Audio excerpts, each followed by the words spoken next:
ఏదైతే తెలంగాణ రాష్ట్ర ప్రభుత్వం అసెంబ్లీ తీర్మాన ప్రకారంగా అన్ని రాజకీయ పార్టీలు మమేకమే ఒక తీర్మానంగా ప్రక్రియగా చేసినట్టు 42% రిజర్వేషన్ అమలు చేయాలని, అదేవిధంగా గవర్నర్ గారికి పంపించడం, కేంద్రానికి పంపించడం జరిగింది. కానీ కేంద్ర ప్రభుత్వం ఈరోజు 42% రిజర్వేషన్ని పూర్తిగా అమలు చేయడం ఆలోచనతో ఈరోజు బీసీ గర్జన అనే నినాదంతో బీసీ ఐక్యవేదిక రాష్ట్ర స్థాయిలో చేస్తున్నటువంటి ఈ యొక్క బంధు కార్యక్రమానికి కాంగ్రెస్ పార్టీ పూర్తి స్థాయి మద్దతు తీసుకుని తెలియజేస్తూ ఉన్నాను.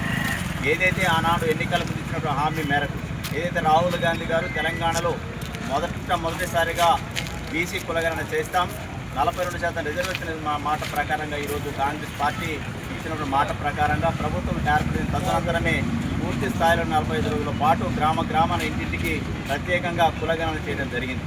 దానిలో భాగంగా అసెంబ్లీలో తీర్మానం కూడా చేయడం జరిగింది. అన్ని రాజకీయ పార్టీలు కూడా మద్దతు పలికాయి.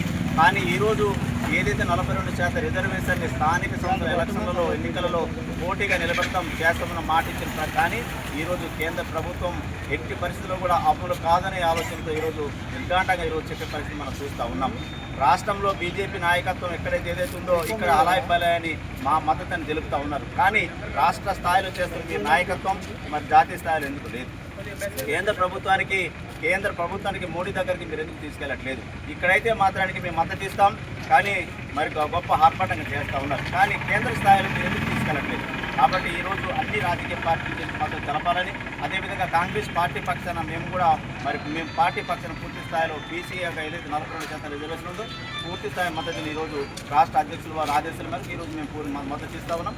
కాబట్టి ఈరోజు ఏదైతే 42% రిజర్వేషన్ ఉందో దీన్ని త్వరితగతిన అమలయ్యే విధంగా కేంద్ర ప్రభుత్వం దీన్ని మరి ఉత్సాహాన్ని సూచించాలని చెప్పి మేము కోరుతా ఉన్నాం. జై కాంగ్రెస్.